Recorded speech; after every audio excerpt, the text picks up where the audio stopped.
we need to create an insert mesh brush. So what I'm going to do is create a cylinder 3D, initialize this so that it's aligned on the Z-axis.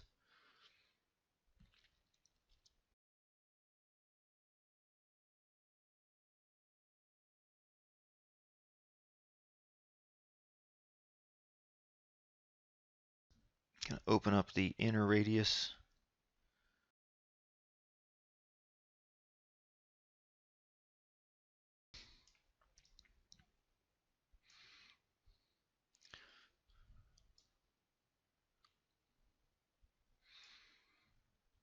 Can go ahead and make it a polymesh 3D. Can group it by normals, and we'll get our polygroups set up just the way we need them. We could go ahead and create an inset on this just to round this out. Polygroup island, inset the region.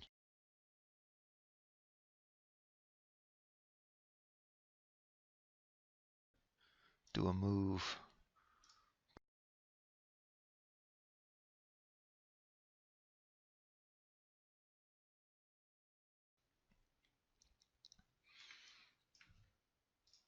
Let's go to geometry, increase those polygroups. Turn that on the duplicate before I apply anything to it. Dynamic, I'm at 2. Let's make it the 3 and 3. I think that's plenty of detail. I give it one more at 4, just to be on the safe side. Shift D and D, and sharp. So this becomes the basis for our insert mesh. And so with this created like this, I'm going to go into brush, and I'm going to create an insert mesh from the active mesh. Now I've got a couple different subtools in here, so what I should do first is save my project out, and then I can go ahead and delete this particular subtool. So I've got this set up, I can apply it.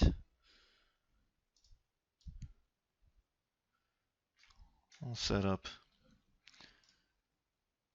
All right, create an insert mesh. So we're not going to append this to any active mesh. We're going to create a new brush.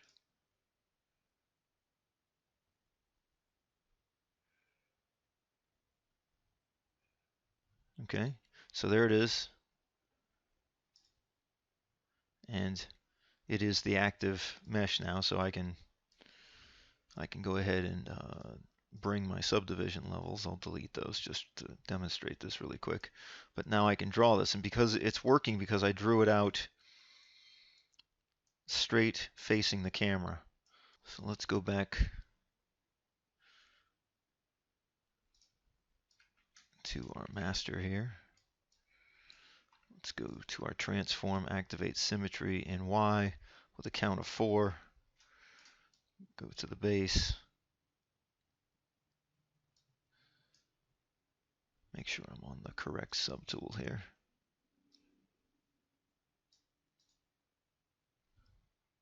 There we go. And we know that from looking at this in the reference, they come out at 45-degree orientations. And line them up like that, and that should give you a sense of right where these things need to be drawn out at.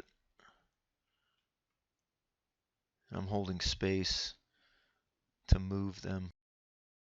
They look a little bit short. We can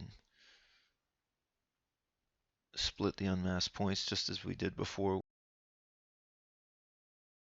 Keep symmetry on.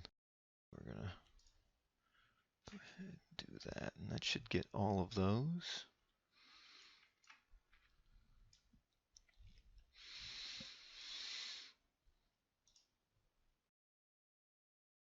Move these right into it. Let's see what that looks like. There we go. Since we had that move command on. So we're going to mask a circle around here, and I've just kind of aligned my camera to one of these so that I'm looking as straight down it as I can. You just want to make sure that you don't see any of the sides of the barrel of each of these. I'm going to hold Control, and I'm going to go to Mask Perfect Circle, as opposed to Mask Circle, which is more like an oval. I'm going to find the midpoint of this, and I'm just going to hold Control and draw out. And then space is going to sort of get me lined up. And I'm going to draw a bit beyond. And if you let go of your mouse or your stylus, it'll mask. Now it's projecting through, so it's putting a mask sort of on at the top here. It's projecting through on the back side of this, and then the symmetry is creating that. So just got to look out for that. So now we need to go Control and Alt and draw, and hold Control and Alt. And just as before, try to get draw something just about as big as the outside of this, and let go.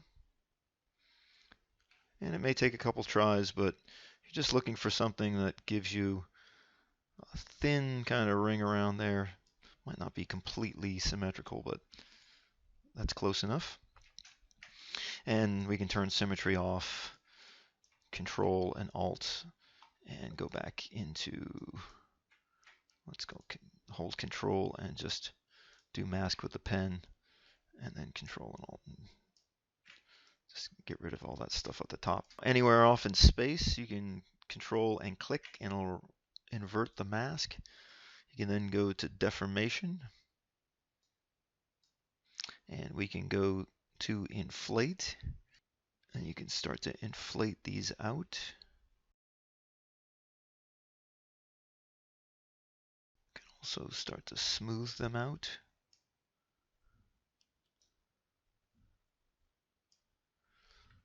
But smoothing might not be the best option, so we can then start to polish this down, and polish is going to really work. You don't really need to do a ton of it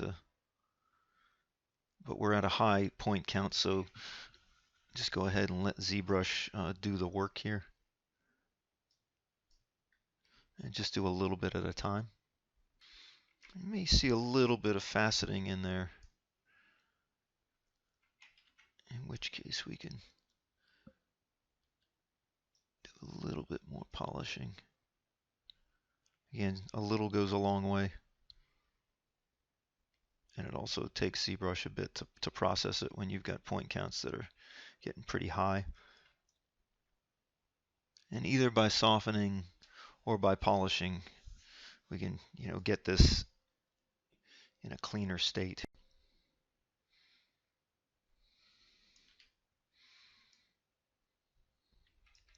Yeah, from a distance, it's looking pretty good.